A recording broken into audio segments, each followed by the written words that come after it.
Assalamualaikum warahmatullahi wabarakatuh. Alhamdulillahi wassalatu wassalamu ala Rasulillah wa ala alihi wa sahbihi wa man tabi'ahu bi ihsanin ila yaumiddin wa la haula wa la quwwata illa billah, amma ba'd. Anak-anak kelas 5, alhamdulillah kita bersyukur kepada Allah Subhanahu wa taala atas nikmat-nikmatnya yang diberikan kepada kita.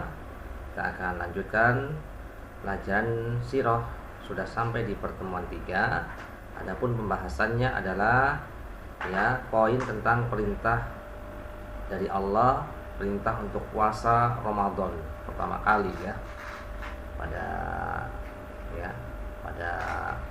awal-awal hijrah Nabi SAW. Nanti akan kita jelaskan dan kisahkan dan beberapa faedah dari bab yang pertama ini. Semoga dimudahkan. Baik, mulai dari modul halaman 8. Perintah puasa Ramadan.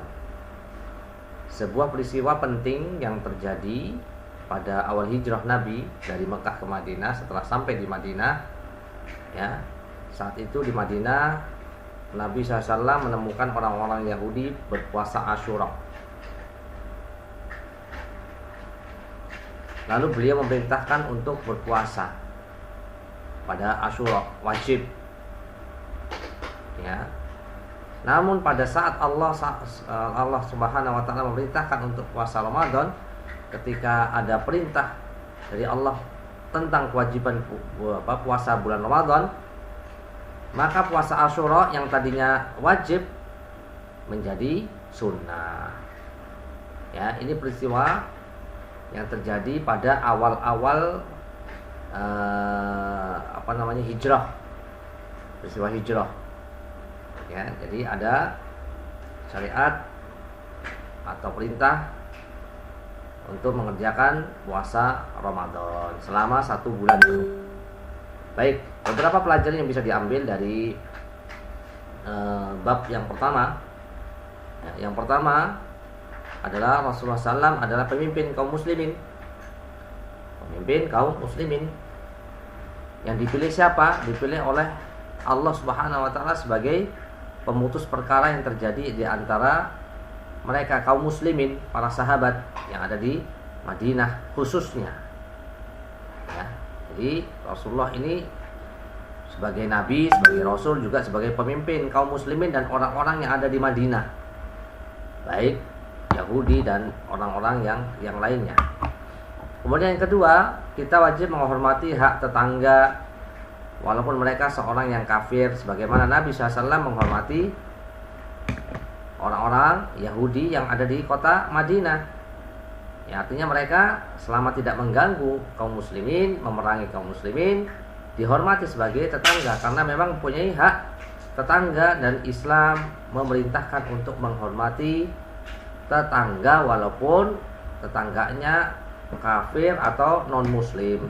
Tetap kita hormati, tidak kita ganggu, nggak boleh. Dan mengganggunya adalah merupakan dosa, nggak boleh. Yang ketiga, Rasulullah SAW mengatur kehidupan baru yang aman dan damai dengan menjalin kerjasama antara agama lain. Inilah bentuk toleransi yang diajarkan oleh Nabi kita Muhammad SAW dengan saudara-saudara yang tidak seiman, yang tidak se-Islam, yang mereka itu beragama lain. Tetap kita boleh menjalin kerjasama selama kerjasama itu tidak membuat prinsip agama Islam kita ini luntur, tidak mengorbankan nilai-nilai akidah kita. Begitu. Artinya untuk mencari keamanan bersama, kenyamanan bersama boleh. Yang keempat, Islam adalah rahmat. Rahmat itu kasih sayang bagi semesta alam karena membentuk perdamaian sesama manusia. Islam itulah yang diajarkan oleh Nabi kita Muhammad SAW.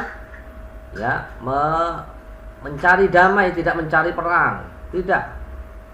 Selama Islam ini, orang-orang Islam ini tidak diperangi. Kalau diperangi membela diri. Tetapi kalau tidak memerangi, maka Islam tidak pernah mengawali untuk perang. Dan nggak boleh. Bahkan Islam itu sangat ya, sangat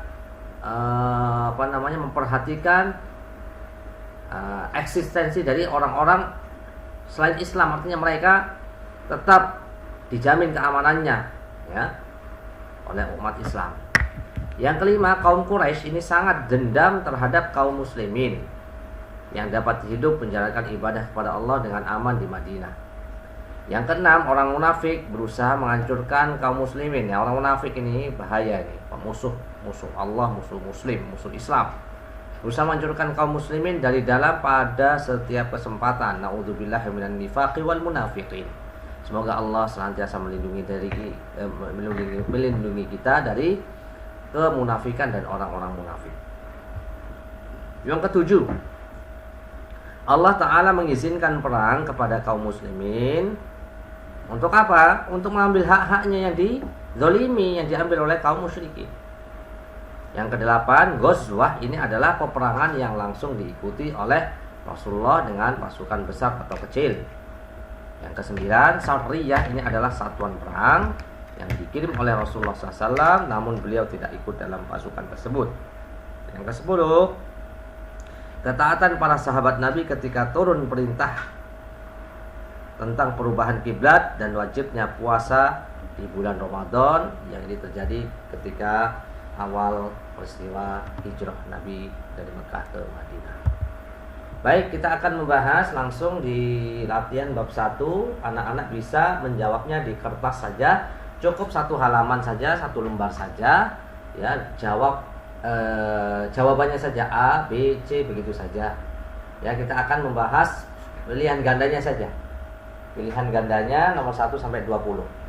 Ya, nomor 1, tetangga yang paling dekat ketika Rasulullah SAW membentuk masyarakat yang baru di Madinah adalah, jawabannya B, kaum Yahudi.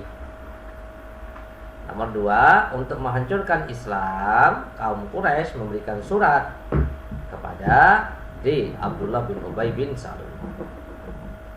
Yang ketiga, Allah mengizinkan perang kaum muslimin, dan hal tersebut ada di dalam surat, ya, surat apa? Al-Hajj ayat 39D. Yang keempat, yang memimpin perang Sariyah Saiful Bahar adalah, jawabannya D, Hamzah bin Abdul Muthalib. Kemudian nomor 5, jumlah pasukan yang terdapat pada Sariyah Rabi' adalah C, 60 orang muhajirin. Yang nomor 6, yang memimpin perang Safwan adalah A, Rasulullah SAW. Nomor 7, pasukan yang mengikuti perang Buat berjumlah C, 200 orang muhajirin. 8, perang Buat terjadi pada bulan C, Rabiul Awal. Nomor 9, perang yang terjadi pada bulan Safar tahun kedua Hijriah adalah D, perang Abwa atau Waddan. Nomor 10, pasukan yang langsung dipimpin oleh Rasulullah SAW adalah, namanya B, Ghazwah. Nomor 11, terjadinya peristiwa perubahan arah kiblat dari Baitul Maqdis di Madinah ke Ka'bah, yaitu pada bulan A, Sya'ban tahun kedua Hijriah. Nomor 12, Islam adalah rahmat bagi semesta alam. Kenapa? Karena A, membentuk perdamaian sesama manusia. 13, perang yang langsung dipimpin oleh Rasulullah SAW adalah A, perang Badar. Ya.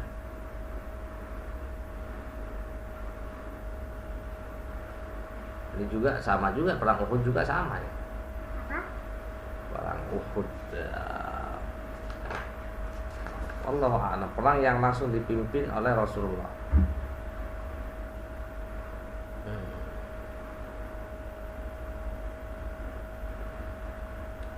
Apa masalah?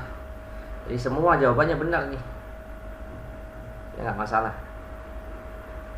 Kemudian 14, puasa Asyura menjadi puasa sunnah. Alasannya kenapa? Dikarenakan adanya perintah Allah Subhanahu wa taala untuk puasa Ramadan. Ya, di sini. 15, tujuan apa? Tujuan utama Rasulullah SAW mengirim pasukan ke berbagai daerah untuk apa? Ya, mencegah kafilah dagang orang Quraisy. Kemudian modul halaman 12 nomor 16 ya kita baca. Yang menjadi pemimpin Sariyah Nakhlah adalah Abdullah bin Jahsy. 17, sebelum perang Badar. Sebelum perang Badar terjadi, ada satu peristiwa bersejarah dalam Islam, yaitu perubahan arah kiblat. 18, orang munafik mendengar peristiwa di atas, yaitu perubahan arah kiblat, banyak yang keluar dari Islam, murtad. Ya. Yang 19, puasa Ramadan diperintahkan oleh Allah Ta'ala pada awal-awal hijrah ke Madinah.